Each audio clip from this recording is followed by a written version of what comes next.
Hello दोस्तों, मैं doctor Arshad कामदार। कैसे हैं आप सब? आज हम योगेश ने अपनी बूढ़ी माँ को कैसे नौकरी पर लगा दिया वो देखेंगे। बाद में जो हुआ वो सुनकर आप दंग रह जाएंगे। योगेश के पिताजी के अवसान बाद सविता माँ बिल्कुल अकेले हो गए। उसका पुराना घर गोरखपुर जिले के छोटे गांव में था।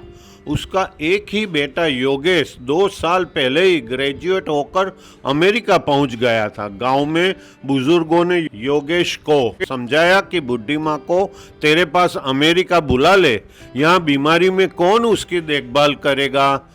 योगेश सोचने लगा। उसकी जॉब नहीं थी और उसे ज्यादा डॉलर कमाने का खुद का हाउस और कार की लालच थी।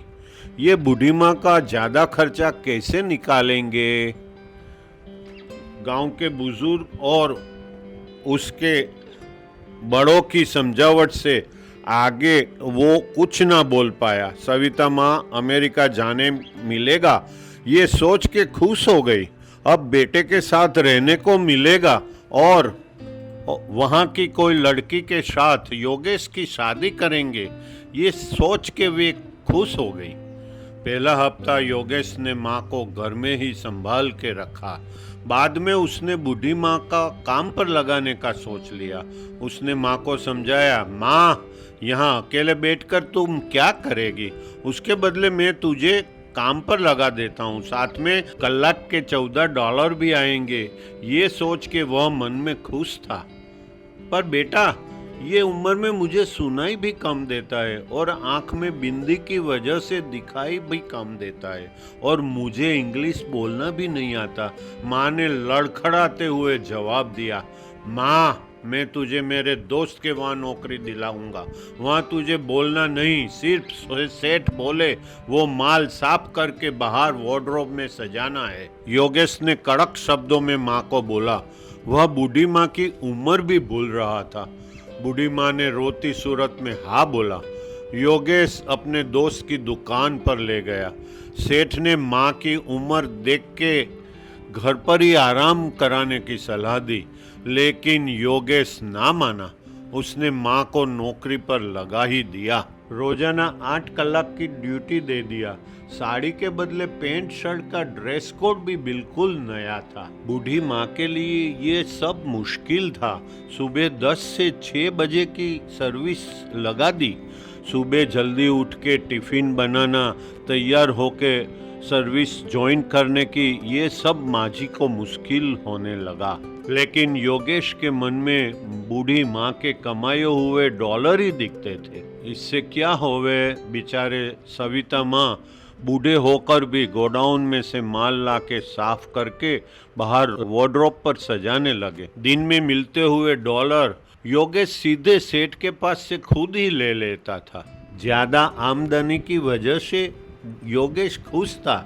मन में वो लक्सरी गाड़ी और बड़ा हाउस की कल्पना करके खुश होने लगा। डॉलर की लालच इंसान को कितना नीचे गिरा देता है। योगेश बड़ी गुजराती मोटल में मैनेजर का काम कर रहा था।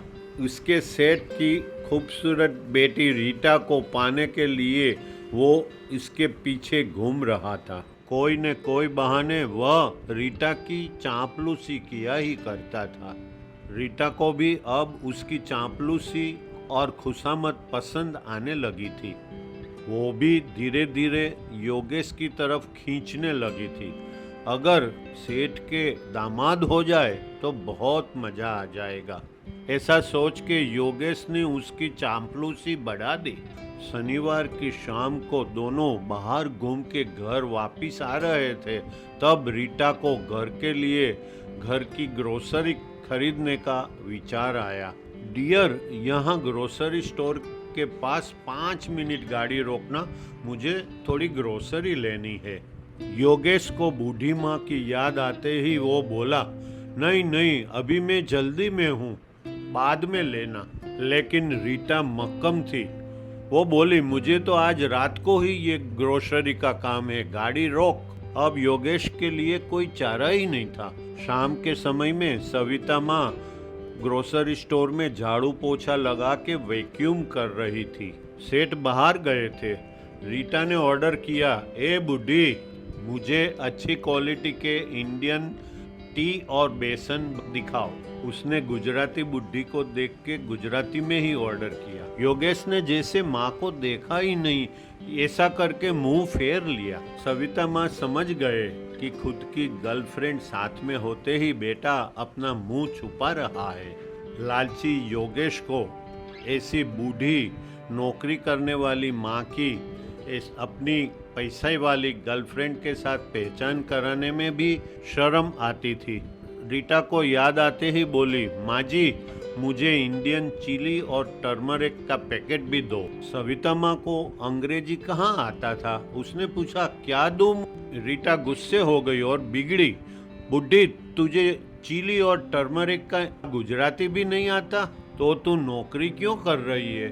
ऐसे ने ऐसे बुढ़िया लोग नौकरी के लिए क्यों आते हैं? कहते हुए योगेश ने रीटा की चापलूसी करने के लिए उस तरफ देख के बोला।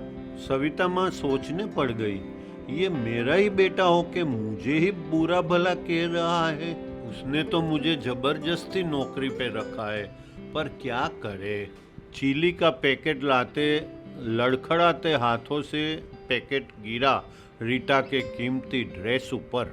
माँ जी डर के मारे लड़खड़ाने लगी। रीटा ने गुस्से होके धक्का देते हुए बोला, ए डोसी, दिखता नहीं है क्या?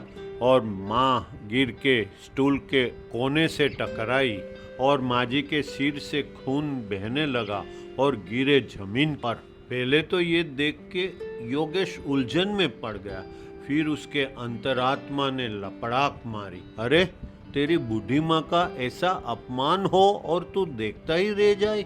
माँ ने तुझे कितने दुख झेल के पढ़ा लिखा के बड़ा किया और उसका ये हाल। और लालची योगेश का बनावटी मोहरा निकल के उसकी आंखें खुल गई।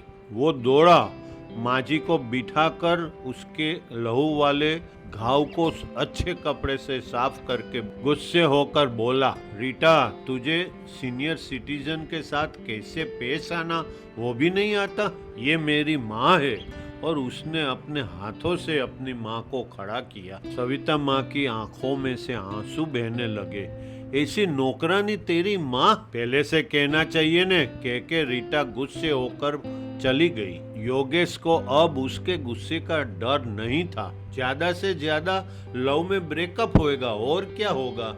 माँ का ऐसा अपमान कौन सा बेटा बर्दाश्त करेगा। वो तुरंत सविता माँ को अपनी गाड़ी में डॉक्टर के पास ले गया। डॉक्टर साहब ने सारवार चालू किया और खून बहना बंद हो गया। सविता माँ आंसू भरी आंखों से अपने बेटे को देखते ही रह गए। दूसरे दिन रीटा का नरम आवाज से फोन आया, योगेश, प्लीज फॉरगिव मी। बुड्ढी माँ के स्वाभिमान के लिए लड़ते हुए बेटे के लिए मुझे प्रेम हो गया है। योगेश, मुझे ऐसे माँ की केयर करने वाले लड़के की ही तलाश थी। क्या मैं तुझे अपने मैरिज के लिए प्रपोज करने आ सकती हूँ? योगेश के मुख पर माँ के प्रेम का आनंद सबको दिखाई दे रहा था। मन ही मन में वो इस प्रपोजल को माँ के आशीर्वाद समझ के खुश हो गया।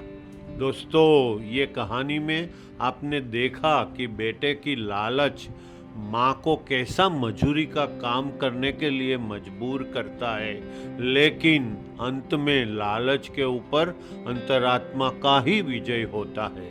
इसलिए अगर माँ और बाप बूढ़े हो जाए तो उसकी सेवा करना ही बेटा का धर्म है। ये बात मन में से निकालने जैसी नहीं है। ये कहानी हमें यही सीख देती है। दोस्तों, अगर आपको मेरी ये वीडियो अच्छी लगी हो तो आप इसे लाइक करें, आप इसे मेरे चैनल को सब्सक्राइब करें और दूसरों को शेयर करना ना भूलें।